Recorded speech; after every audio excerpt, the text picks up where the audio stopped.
The role of the government in that context is not to build a 3-bedroom house with a garage and a car in it for every person.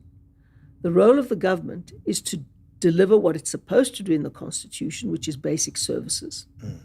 So, do people have clean water to drink? If Eskom is generating electricity, do people get electricity in their houses? Do they have refuse removal? Do they have sanitation? Do they have schools? Do they have clinics? Do they have roads? Is there public transport? If you say yes to all of those things, then the government is doing what the government should be doing. If people go and erect a shack on an unserviced piece of land, then we have to retrofit that piece of land.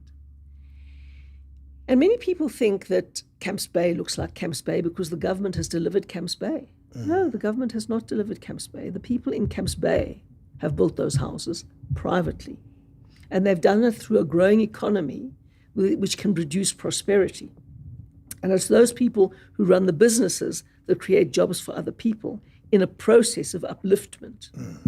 And so many of those people in Camps Bay pay up to 35,000 Rand a month to live in their own homes. They pay that in rates and taxes to the local authority so that we can give free basic services to the poor. I once got into huge trouble when I said, if you're a poor person in South Africa, it's much better to be in Langa than in any other township across South Africa. I remember that. Now, what is so terrible about saying that? It just happens to be the truth. I live over the road from Langa in Pinelands. That's where I live. I can see the blue roof of the school where my husband teaches mathematics on a Thursday morning in Langa. Langa has all the facilities that the government is supposed to deliver for people. All the facilities. Then what do you say to those that say it has become more expensive to live in Cape Town, even for people who are originally from Cape Town? Of course it's become more expensive to live in Cape Town. It's because it's supply and demand. Everybody wants to be in Cape Town because a government that runs properly in South Africa attracts people. It attracts investment. It attracts capital. It attracts skills. It attracts job seekers. It attracts people. And then the law of supply and demand hits in. But shouldn't the law of supply and demand in this context also be conscious of human needs? You can't, if the most expensive house in South Africa is probably found in Cape Town, yes, and the cheapest house is probably found in Cape Town, 2 kilometers away. Definitely not. Yeah. The poorest house is definitely not found in Cape Town. I can promise you that. I can take you to a couple of places where there aren't any rich houses. But the reason that the poorest house in Cape Town can get free basic services and very generous free basic services is because the richest house in Cape Town is paying probably 50,000 Rand a month in rates to the municipality to cross-subsidize and support the poor. It's another reason why poor like to come to Cape Town is that there's such high cross-subsidies. And in the latest Auditor General's report, the Auditor General himself warns the city of Cape Town, your subsidies are so generous for the poor that they might not be sustainable in the long run.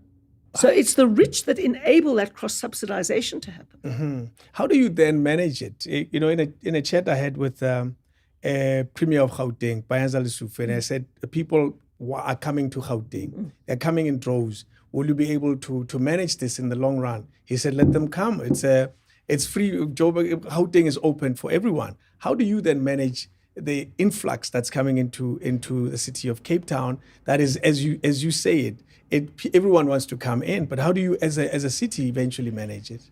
Yes, that's the big challenge. And of course, I've been saying since 2006, when I became the mayor of Cape Town, we've got to have infrastructure-led economic growth.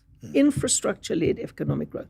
The role of the state is to provide the infrastructure and, crucially, to maintain the infrastructure.